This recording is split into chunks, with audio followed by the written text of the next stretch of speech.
This time here at the BRICS Summit, you participated in the BRICS Plus mechanism as the Secretary General of an influential regional organization on security and beyond. What is your take about the BRICS and also BRICS Plus? 我想，参加这次金砖会议呢，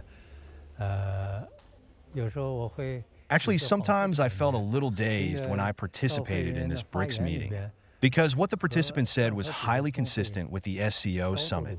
Very close.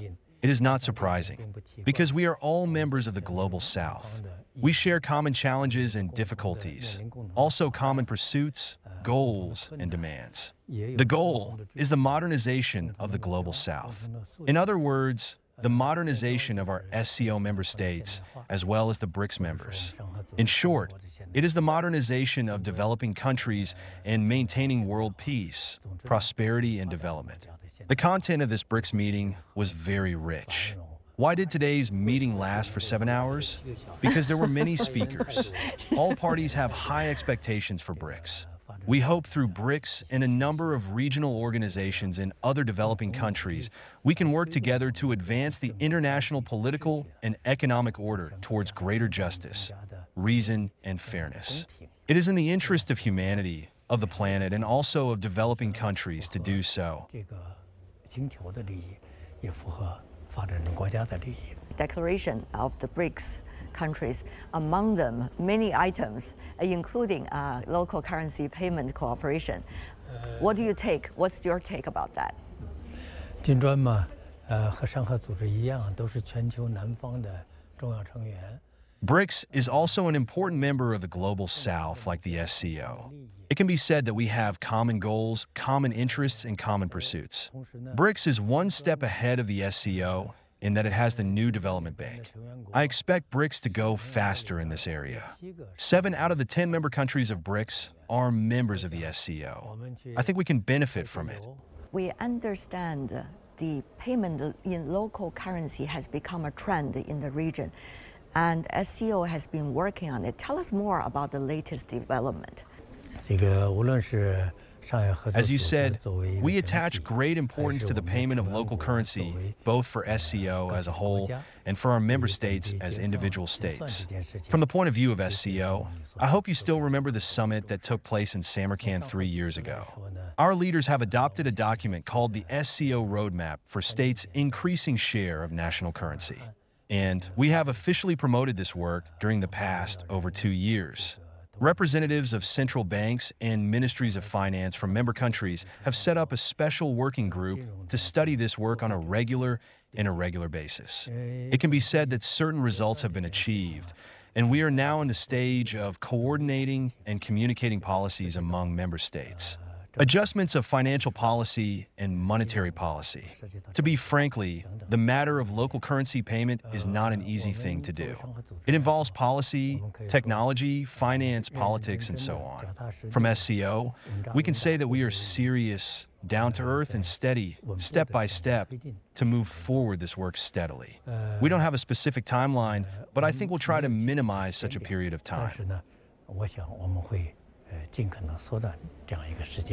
I understand that China will be hosting the rotating presidency of SCO for the year 2024 to 2025, and you are serving as the Secretary General for this very crucial year. So what are likely to be the new development in that regard? China has taken over the presidency of the SCO and is also an important force in the field of financial cooperation.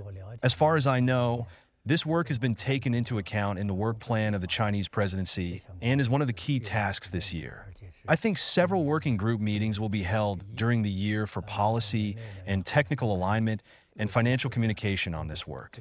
This is at the official level of the SCO.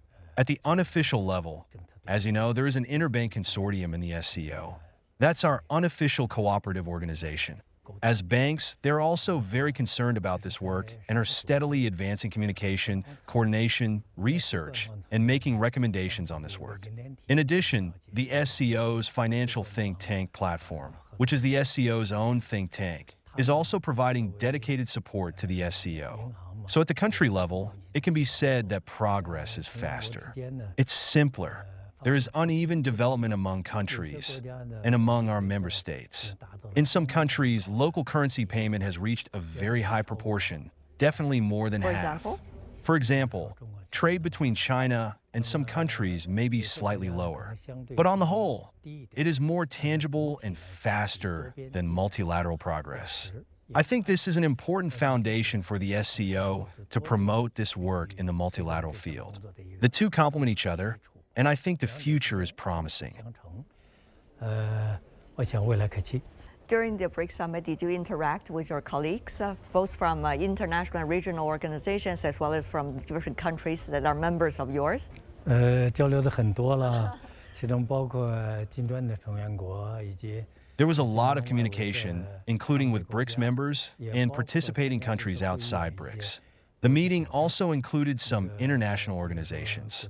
For example, UN Secretary General Guterres. He sat next to me the whole time. The Commonwealth of Independent States, Eurasian Economic Commission. We've been communicating. It can be said that we all have a lot in common. We all have high expectations for BRICS.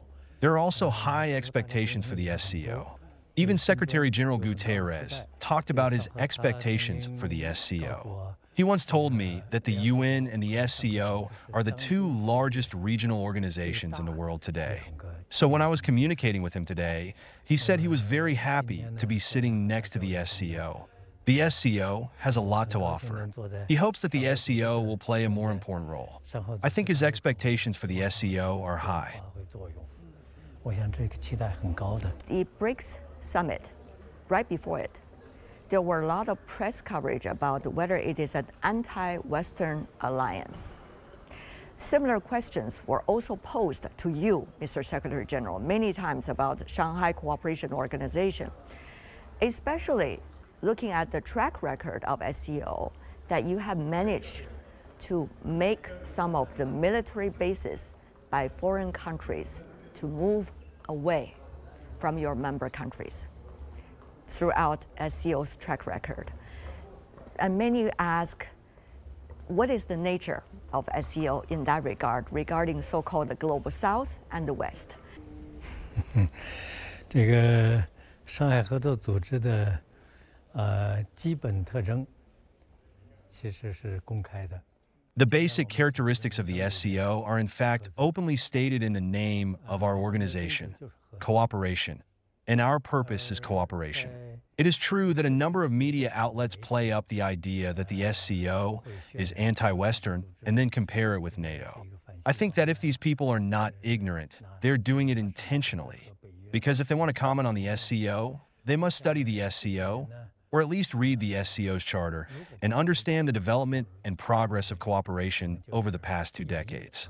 We have a set of basic principles, including non-alignment, non-confrontation, non-targeting any third party, non-interference in internal affairs, openness and cooperation, and so on.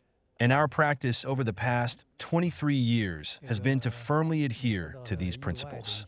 There is military cooperation between us, but our military cooperation is limited to combating terrorism, rather than seeking a regional military alliance. You mentioned the disappearance of extraterritorial military bases in the region. In fact, what benefit does the presence of military bases bring to the local people? Of course, this is a matter between the member states and the base countries, and I won't comment further on it.